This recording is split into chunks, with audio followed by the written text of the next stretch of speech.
Je n'avais jamais imaginé devenir obsédé par les vieilles photos de dirigeables. Tout a commencé innocemment, par une simple recherche sur les débuts de l'aviation. Le genre de recherche qu'on fait un dimanche après-midi quand on est curieux de découvrir les dirigeables et les zeppelins. Mais en quelques heures, je suis tombé sur quelque chose qui m'a glacé le sang. Non pas une, ni deux, mais des dizaines, des centaines, en réalité. Des images datant des années 1880 jusqu'au début des années 1900, montrant d'immenses dirigeables planant près de bâtiments en construction. Ni des navires à passagers, ni des bâtiments militaires, quelque chose de complètement différent. Et voici le plus étrange. Ils étaient toujours positionnés directement au-dessus de structures inachevées, flèches de cathédrales, bâtiments gouvernementaux, halls d'exposition. Les dirigeables ne transportaient pas de personnes et n'observaient pas à distance. Ils participaient directement à la construction. Des câbles descendaient de leurs nacelles. Des systèmes de levage étaient reliés au toit. Des ouvriers se tenaient sur des échafaudages qui semblaient incroyablement légers, compte tenu du poids qu'ils étaient censés supporter. L'explication officielle: décor photographique, coup de pub, montage artistique. Mais cette explication s'effondre dès qu'on examine les photos de près, car il ne s'agissait pas de photos promotionnelles mises en scène. Il s'agissait de photos documentaires prises par des photographes municipaux, archivées dans les archives de la ville et publiées dans des revues d'ingénierie sans cérémonie ni célébration. Elles montraient les dirigeables comme de simples outils de construction, aussi courants que les grues ou les poulies. Les légendes étaient factuelles. Installation de la structure du dôme. Juin 1893. Mise en place des éléments du clocher. 1893. Octobre 1887. Rien d'excitant, rien de nouveau, juste la documentation routinière d'un phénomène que tout le monde semblait comprendre. Une fois qu'on l'a vu, on ne peut plus l'oublier. J'ai alors commencé à collectionner les images de manière systématique. Chicago 1893, Berlin 1889, Melbourne 1888, Saint Petersburg 1891, Buenos Aires 1895, San Francisco 1896, und viel weiter mein Sul. Dans chaque grande ville, sur chaque continent, même configuration, d'énormes aéronefs plus légers que l'air sont positionnés au-dessus des bâtiments lors des phases critiques de la construction. Le problème de coordination m'a frappé en premier. Comment des villes du monde entier, séparées par les océans, les barrières linguistiques et des mois de voyage, ont-elles pu adopter des techniques de construction identiques au même moment précis de l'histoire? On nous explique qu'il s'agissait de développement indépendant, d'innovation parallèle impulsée par la révolution industrielle. Mais les preuves photographiques révèlent quelque chose de bien plus troublant, une uniformité parfaite. Les dirigeables avaient les mêmes dimensions. Les systèmes de levage utilisaient des configurations identiques. Le positionnement obéissait aux mêmes principes géométriques, que l'on soit à Prague ou à Philadelphie. Non pas similaires, mais identiques, comme s'ils suivaient des instructions qu'ils ne comprenaient pas pleinement, comme s'ils avaient hérité d'une technologie sans en comprendre les origines. J'ai commencé à poser des questions que les chercheurs n'étaient apparemment pas censés poser. D'où provenaient ces dirigeables? Qui les a construits? Quel système de propulsion assurait leur stabilité lors des opérations de levage de précision? Comment parvenaient-ils à soulever des éléments architecturaux de plusieurs tonnes avec une précision chirurgicale? Le silence était assourdissant. Les revues techniques de l'époque mentionnaient brièvement ces dirigeables comme on évoque un marteau ou une brouette. Mais elles n'expliquaient jamais la technologie, ne décrivaient jamais le processus de fabrication, n'abordaient jamais les améliorations ou les innovations. Les dirigeables existent bel et bien, tels qu'ils apparaissent dans les archives des années 1880. Puis, après 1912, ils disparaissent tout aussi brutalement. Aucune période de transition, aucun débat sur l'abandon d'un matériel aussi précieux. Un silence total. Cela soulève une question simple, mais cruciale. Que soulevait-il? J'ai examiné les structures elles-mêmes. Les bâtiments que l'on voit sur ces photographies n'étaient pas de modestes constructions. C'étaient des merveilles architecturales. Les bâtiments de l'Exposition universelle de Chicago, le Parlement de Budapest, l'Opéra d'État de Vienne, d'immenses dômes qui exigeaient une précision extrême, des clochers dont les tolérances se mesuraient en millimètres, des éléments ornementaux pesant des dizaines de tonnes. Plus j'approfondissais le sujet, plus la version officielle me paraissait invraisemblable. Prenons l'exemple du mécanisme. Une grue classique utilise des contrepoids et un système de levier, mais ces dirigeables fonctionnaient selon des principes totalement différents. Ils permettaient un levage vertical sans structure de support au sol. Ils pouvaient se positionner avec précision au-dessus de n'importe quel point d'un bâtiment. Ils pouvaient supporter des charges très importantes en suspension pendant que les ouvriers les fixaient. C'est là que les lois de la physique deviennent incontournables. Les ingénieurs modernes vous diront que les aéronefs plus légers que l'air manquaient de stabilité pour les travaux de construction de précision. Déplacement dû au vent, variation de pression atmosphérique, dilatation thermique du gaz porteur. Tous ces facteurs rendent les dirigeables inadaptés aux opérations de positionnement délicates. Pourtant, les preuves photographiques montrent précisément ce qu'ils faisaient: maintenir les dômes des cathédrales en suspension dans les airs, soutenir des segments de pont, positionner les mécanismes des tours d'horloge avec une précision d'horlogerie. Soit ces photographies sont falsifiées, toutes provenant de différents continents et conservées dans de multiples archives, soit notre compréhension des prouesses techniques des années 1880 est fondamentalement erronée. Si cette enquête vous intrigue, n'hésitez pas à vous abonner à cette chaîne, car ce que j'ai découvert ensuite a rendu tout le reste bien fade en comparaison. J'ai évité l'hypothèse du tartre pendant des mois. Elle me semblait trop facile, trop conspirationniste. Mais les preuves me poussaient sans cesse vers une conclusion troublante. Le style architectural de ces photographies, la construction des bâtiments à l'aide d'une assistance aérienne, tout ça présente des caractéristiques indéniables. Forteresse stellaire, système de production d'énergie atmosphérique, chambre de résonance harmonique. Les mêmes particularités se retrouvent dans des structures du monde entier, toutes supposément construites indépendamment, et ce, durant la même période très courte. Il ne s'agissait pas de simples bâtiments, mais d'éléments d'un système plus vaste. Observez les sous-sols, non pas de simples fondations, mais des complexes souterrains à plusieurs niveaux, avec des chambres étanches et des réservoirs sous pression. Regardez les tours, non pas des flèches décoratives, mais des structures semblables à des antennes, dotées d'éléments métalliques et de proportions géométriques précises. Observez ces dômes, non pas de simples ornements architecturaux, mais des chambres acoustiques savamment conçues. Les bâtiments eux-mêmes évoquent une technologie que nous avons oublié reconnaître, une technologie permettant de capter, stocker et distribuer l'énergie par résonance architecturale. Quant aux dirigeables, ils ont peut-être constitué le système d'installation, les outils utilisés pour positionner ces composants énergétiques, avec la précision nécessaire au fonctionnement du réseau. Demandez-vous pourquoi on aurait besoin d'un positionnement aérien pour des structures qui pourraient théoriquement être construites de A à Z, à l'aide d'échafaudages et de grues, à moins que ces bâtiments ne soient pas construits de A à Z, à moins qu'ils n'exigent une orientation, une altitude et un alignement harmonique précis, impossible à atteindre par des méthodes au sol, à moins qu'il ne s'agisse de l'assemblage d'une machine et non de la construction d'un bâtiment. J'ai alors commencé à examiner plus attentivement les photographies de chantier, non seulement les dirigeables, mais aussi les bâtiments eux-mêmes en cours de construction.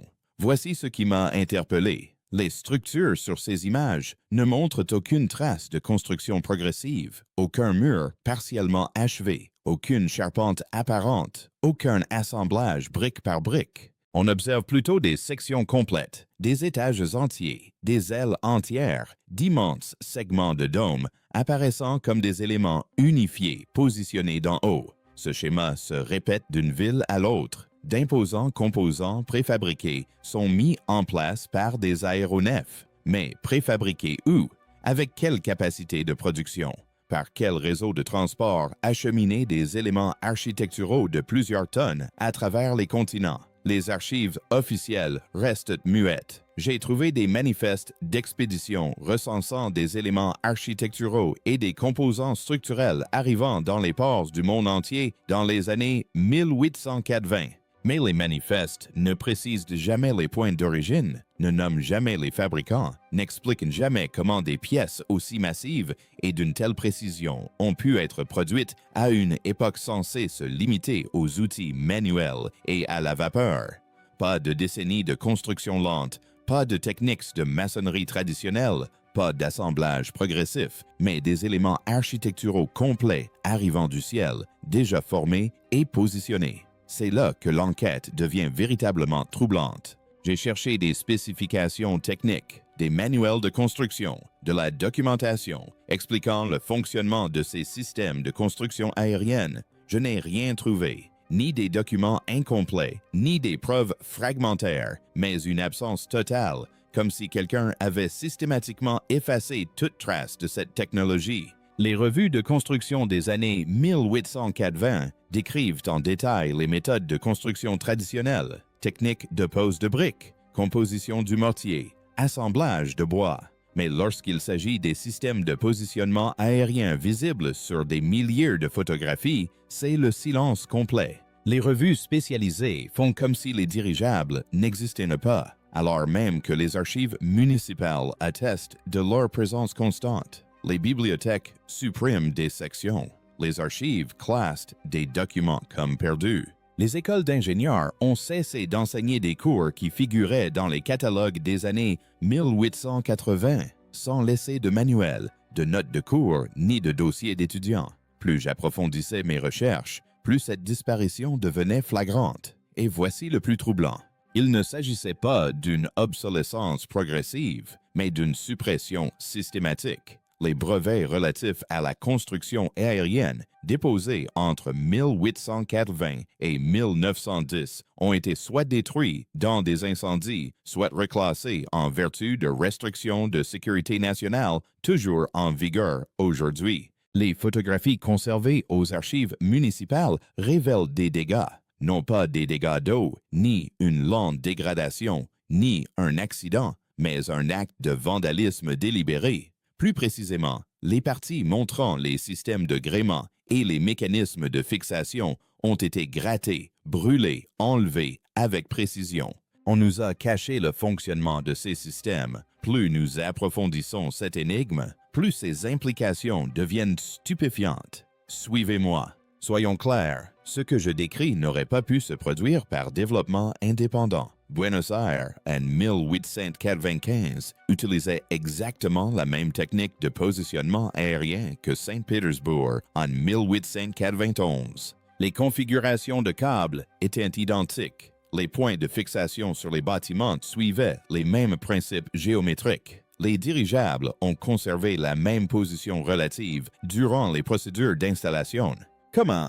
Les communications dans les années 1890 étaient rudimentaires. Le télégraphe pouvait transmettre du texte, mais pas des dessins techniques. L'envoi de photographies à l'international prenait des semaines. Les écoles d'ingénieurs étaient régionales, isolées et compétitives. Pourtant, des équipes de construction sur différents continents mettaient en œuvre des techniques identiques avec une synchronisation parfaite. À moins qu'elles n'aient inventé ces méthodes, à moins qu'elles ne suivent des modèles existants, à moins que la technologie ne soit antérieure à la prétendue ère de l'innovation. L'hypothèse de Tartaria suggère qu'il ne s'agissait pas de construction nouvelle, mais de rénovation, de réparation d'infrastructures endommagées par une civilisation antérieure. Les dirigeables n'étaient pas des outils novateurs, mais une technologie héritée, peut-être les derniers vestiges fonctionnels d'un réseau aérien plus avancé. Cela expliquerait la perfection, l'absence d'étapes de développement, d'expérimentation infructueuse et d'amélioration progressive. On ne constate pas de progrès car il n'y a pas eu d'invention, seulement des redécouvertes, seulement le maintien de systèmes déjà en place. Après 1910, tout change. Les dirigeables disparaissent des photographies de chantier. non pas progressivement, ni par remplacement technologique, mais instantanément. Des villes qui ont documenté les travaux de construction aérienne pendant 3 décennies cessent brusquement d'y recourir. Les archives mentionnant les systèmes de levage atmosphérique deviennent muettes. Les nouveaux projets de construction utilisent des méthodes conventionnelles, alors qu'ils avaient auparavant recours au positionnement aérien pour des structures identiques. Pourquoi abandonner une technologie supérieure? L'explication officielle invoque la catastrophe de Hindenburg en 1937, affirmant qu'elle a marqué la fin de l'ère des dirigeables. Or, cette catastrophe s'est produite 25 ans après l'arrêt de la construction aérienne. De plus, il ne s'agissait pas de navires à passagers à hydrogène sujets à l'incendie. Les engins de construction visibles sur les photographies des années 1880 fonctionnaient selon des principes totalement différents. Un élément a forcé leur abandon, un acte délibéré. J'ai retrouvé des fragments de procès-verbaux de réunions municipales de 1911 et 1912 où les conseils municipaux discutaient des problèmes de sécurité atmosphérique et des opérations aériennes non autorisées. Le langage était volontairement vague, sans jamais préciser la nature des menaces. Mais les résolutions étaient claires. Cessez immédiatement tous travaux de construction aérienne, immobiliser les appareils existants et retirer le matériel concerné des bâtiments publics. En 1913, le réseau était hors service. Seuls les bâtiments subsistaient, les cathédrales, les palais des ministres, les centres d'exposition. Mais leur fonction première fut oubliée. Leurs fonctions énergétiques furent désactivées, leur connexion au réseau atmosphérique plus vaste rompue, et en l'espace d'une génération, on ne vit plus en ces structures que de belles architectures, sans jamais comprendre qu'il s'agissait des composantes d'un système planétaire. Lorsqu'on examine les preuves sans préjugés, lorsqu'on met de côté les récits rassurants qu'on nous a inculqués, une image plus sombre se dessine. Il ne s'agissait pas de peuples primitifs luttant pour maîtriser le vol. Il s'agissait d'héritiers d'une technologie qu'ils ne comprenaient pas pleinement. Les dirigeables existaient parce que quelqu'un les a construits avant 1880. Le réseau architectural existait parce que quelqu'un l'a conçu comme un système unifié. La coordination mondiale existait parce que quelqu'un l'a établi avant le début de l'ère moderne. Puis, quelque chose y a mis fin, délibérément, systématiquement, à l'échelle mondiale. Les archives photographiques attestent de l'existence de cette technologie. Les preuves architecturales démontrent que les bâtiments étaient conçus comme des systèmes énergétiques. Les lacunes documentaires révèlent qu'une personne a activement effacé ce savoir. Cet abandon soudain révèle une suppression concertée. Demandez-vous, à qui profite l'oubli? À qui profite le fait de convaincre des civilisations entières qu'elles ont tout inventé de toutes pièces? À qui profite notre croyance en l'apogée du progrès technologique? Au lieu de nous efforcer de retrouver un savoir perdu, je me suis rendu à l'intérieur de ces structures, non pas en touriste, mais en chercheur de preuves de leur fonction originelle. Leurs propriétés acoustiques sont impossibles. Le son résonne selon des schémas qui n'ont rien à faire dans une architecture décorative. Certaines fréquences s'amplifient tandis que d'autres s'annulent complètement. Les proportions géométriques créent des ondes stationnaires qui persistent plusieurs minutes après l'arrêt des sources sonores. Les chambres du sous-sol contiennent des cuves scellées sans aucun raccordement apparent et qui ne semblent servir à rien. Pourtant, ces cuves sont réglées avec une précision extrême sur les variations de pression atmosphérique. Elles réagissent aux changements barométriques avec une précision mathématique, comme si elles étaient conçues pour capter l'énergie de la dynamique atmosphérique. Ces tours contiennent des éléments métalliques positionnés à intervalles réguliers sur toute leur hauteur. Il ne s'agit pas de paratonnerres ni d'éléments décoratifs, mais de matériaux conducteurs précisément espacés qui créent des gradients électromagnétiques lorsque les conditions atmosphériques sont réunies. Ces édifices n'étaient pas des monuments à la gloire de l'humanité, mais des machines. Et les dirigeables servaient à assembler des machines dont les composants pesaient des tonnes et nécessitaient un positionnement tridimensionnel précis. Une fois qu'on les perçoit comme de la technologie plutôt que comme de l'architecture, tout s'éclaire. La coordination mondiale, les conceptions identiques, la documentation minutieuse suivie d'une suppression systématique, l'abandon soudain. On n'abandonne pas une technologie fonctionnelle sans y être contraint. Que fournissaient réellement ces bâtiments? Le réseau atmosphérique, les chambres de résonance, les réservoirs sous pression, à quoi servaient-ils? À produire de l'électricité, à assurer la transmission d'énergie sans fil, à modifier le climat, à amplifier la conscience. La réponse se trouve peut-être dans ce qui s'est passé après 1912. Non seulement l'arrêt de la construction aérienne, mais aussi des changements dans les phénomènes atmosphériques à l'échelle mondiale. Modification des régimes météorologiques, diminution des cas documentés de foudre en boule, changement dans le comportement des phénomènes électriques naturels, comme si la suppression de nœuds dans un réseau en altérait le fonctionnement tout entier.